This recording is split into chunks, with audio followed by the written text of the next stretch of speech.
My name is Do Not Obey, and let's get started.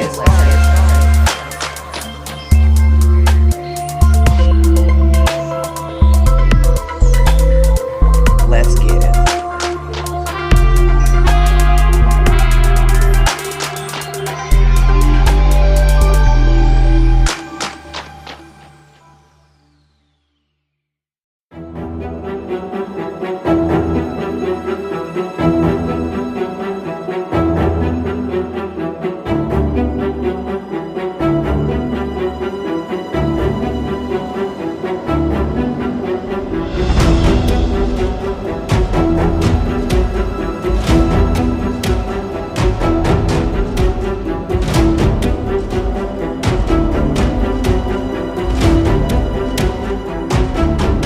Everything I say is for educational purposes only, strictly entertainment. Everything is 100% alleged. The only thing I ask is that you engage with the video so more people can see it before it gets removed. I'm a researcher that has built a career debunking paranormal claims, so imagine my surprise when I felt like I was being watched in an underground cave system. I turned around and to my surprise, I was being watched. She was 5'5" with vertical pupils, large eyes. Every time she blinked, a transparent membrane went across her eyes, and she also was pale green with brown spots on her skin. She told me that she wasn't going to tell me her name because no matter how hard I tried, I wouldn't be able to pronounce it, and that mispronouncing names in her culture is disrespectful. I wouldn't say her presence was intimidating or hostile, just a stranger leery of another stranger. I asked if she lived in this cave system, and she told me no, that this cave system is only an entrance, that her and beings like her have been living deep in the earth at depths that we can't even imagine. They have been living that way for millions of years in vast cities carved out of rocks. She said they aren't shapeshifters, they only just alter the way that we see them, because their brain structure is different and more active. Psychic abilities amongst her kind are normal. They're usually born with these gifts like telepathy and telekinesis. One thing that stood out the most is when she said that her and her kind were the original occupants of Earth and that there is no human evolution, we were engineered. Millions of years back, advanced beings showed up to Earth claiming to have discovered Earth. According to her, they sourced Earth for copper because a lot of advanced beings have figured out that copper can produce gravity fields that can manipulate time, space, and gravity. A lot of times they use copper to help their crafts fly. I'm not a science person, so I'm not even going to pretend that I can explain that to you. However, a reptilian race showed up to Earth claiming to have discovered Earth, and they wanted in on the copper. But when it was made clear that they wasn't going to have access to the copper, they became infuriated and a war broke out. They then would go on to drop a bomb onto the Earth. According to her, not only did that bomb nearly destroy Earth, but it destroyed the conditions of Earth so much that her kind had to retreat underground. But that bomb also wiped out the dinosaurs. According to her, millions of years after the fact, another group of advanced beings would show up, known as the Anunnaki. Allegedly, the Anunnaki wanted to mine the Earth of copper, so they needed a labor force. The Anunnaki took the primates that were living on Earth and genetically altered them into humans to make them slaves. Anunnaki, or our creators, often engineered us, experimented, and then destroyed us whenever we asked too many questions or they felt that an uprising was going to happen. Have you ever wondered why almost every group of people have a story about humanity resetting, whether it was through a flood, volcano, or earthquake? That's because our creators were destroying us and starting over. She went on to say that the Egyptians didn't build the pyramids, that the fifth version of humanity did, and that the Egyptians found them. We are the seventh version of humanity, and before our creators left the earth, they suppressed us, suppressed our mental so much so that we have no access to our psychic abilities. She then went on to warn that there are 3 alien races headed toward Earth, one coming for genetics, one coming from hydrogen from the ocean, and the other coming for copper. And while we have that to worry about, she also said that we need to watch out for the Retilians, that they operate from the moon and oftentimes disguised as politicians and higher-ups, that they want a one-world order. She assured me that her race of reptilians avoid humans and they're not aggressive at all. She ended with this: even though we're the 7th version of humanity, we are the first prototype. Our creators instilled aggression, territorial instincts, as well as pack mentality in us, that we would act as weapons in the absence of their presence against the 3 alien races, and the Draco Reptilians said, okay. An anonymous researcher who claimed to have spoke with a female reptilian in a cave system. How did you go about connecting with Rob? Yes, first of all, we must address the difference in the energy of the host and myself. And when you are looking at this, you see 2 entities that share an oversoul. And we believe that you have an understanding or a foreshadowing of what oversouls mean. I do, but maybe our audience does not fully. There may be some in the audience that fully do not understand this. So could you please define the oversoul idea? Yes!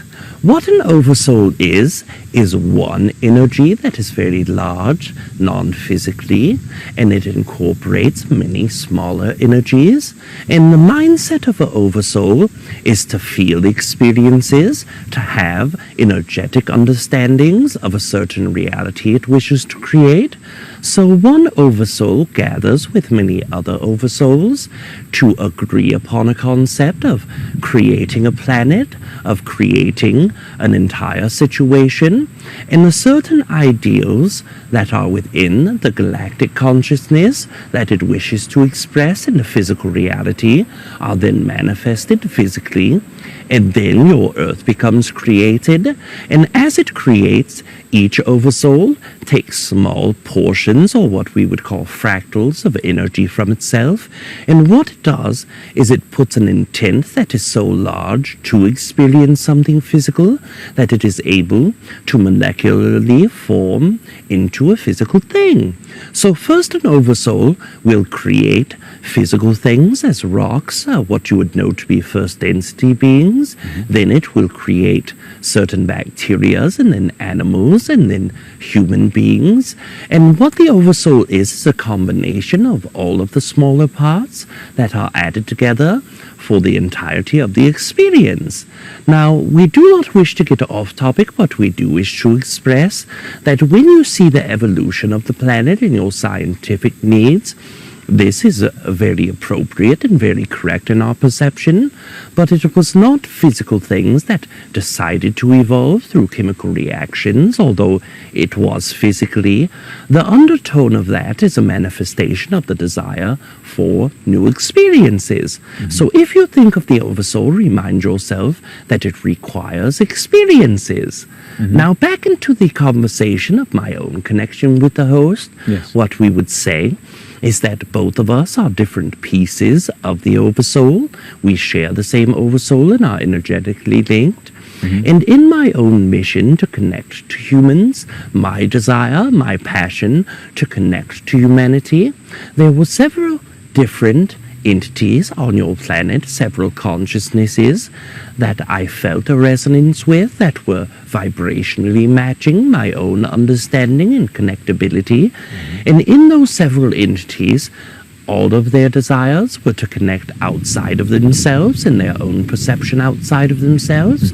So in that perception there were excitements, and my own resonance level, as well as gauging the excitement of the prospects of entities to connect with. The host was one who was very passionate and very desiring to connect.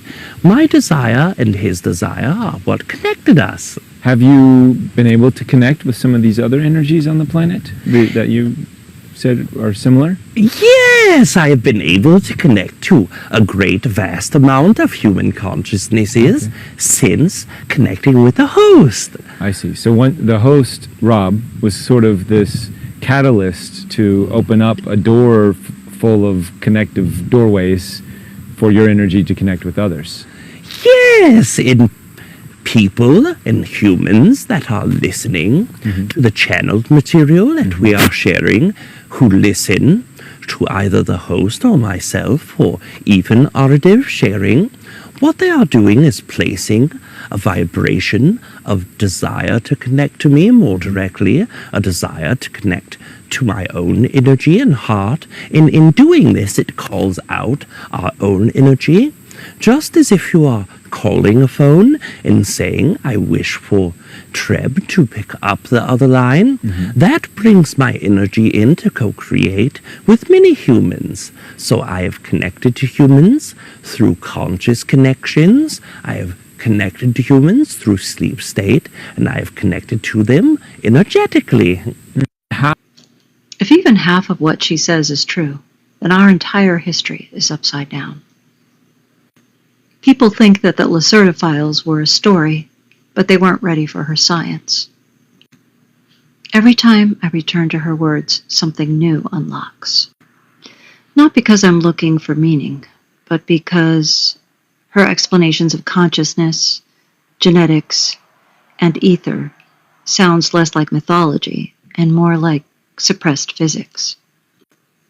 If what she said is true about the real timeline of humanity, about the real civilizations, the first civilizations, about why our memory was fractured, why we're not living in history, why we're living in a cover story.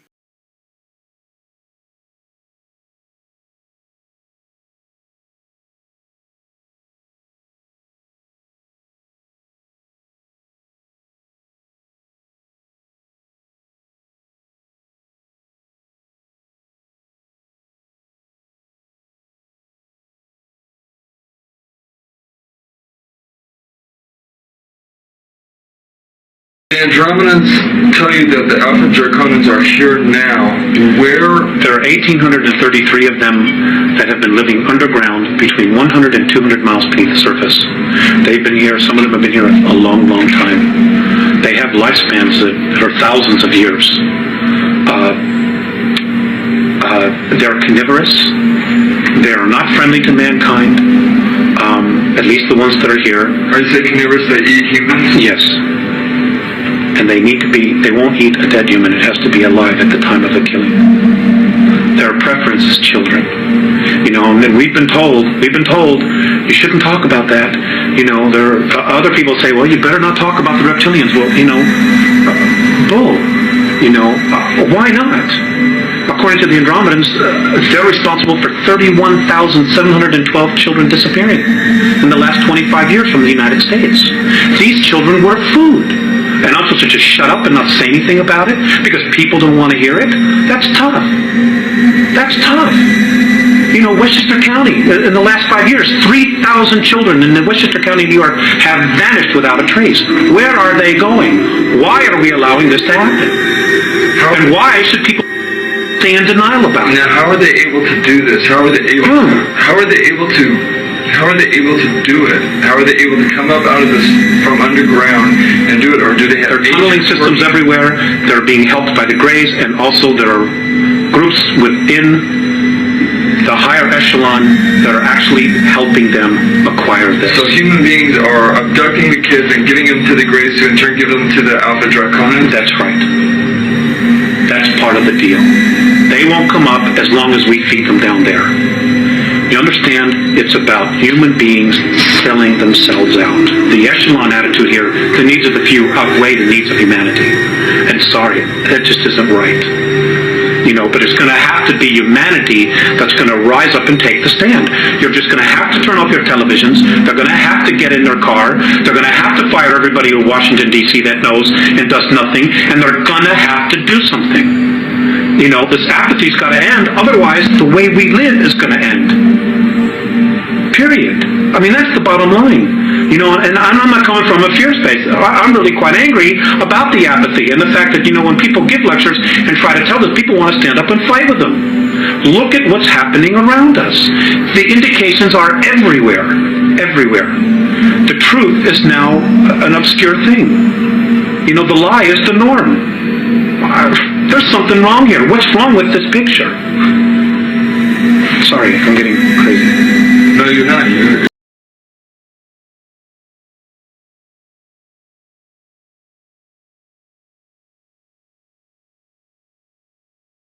The sum total of 22 different extraterrestrial races. Extraterrestrial races that have been here for hundreds of thousands of years, who have interbred with humanity and left offspring. Now, that's the physical. The spiritual aspect of who we are is even more enlightening and even more amazing. It's called the Blue Brain Project in Switzerland. They have combined Blue Brain Project. They have combined many different types of technologies, and what they have done is they have essentially created a type of MRI that can scan the entire brain. And I mean all of the intricate structures of the brain itself. What they have discovered is that some of us have in our brains 4th, 5th, 6th dimensional structures already in our brain. Now think about that. There are other people that they have done the same thing with that have 7, 8, 9 dimensional structures in their brain. Some have 10 and 11 dimensional structures already in your brain. Now, you're a third density physicality, and yet in your brain you have multiple dimensional structures. Now, another best kept secret is that many children are being born with a third strand of DNA. Another incredible secret is that many people who have had near-death experiences are coming back, and when they come back, they have 3, 4, and 5 strands of DNA. There is a guy in Australia who was dead at 1 hour and 45 minutes, and he woke up in the morgue, and when they did an examination of him, he had 6 strands of DNA. We're talking about one of us. So, nothing we've been taught about ourselves is true. We haven't been told anything about who we really are.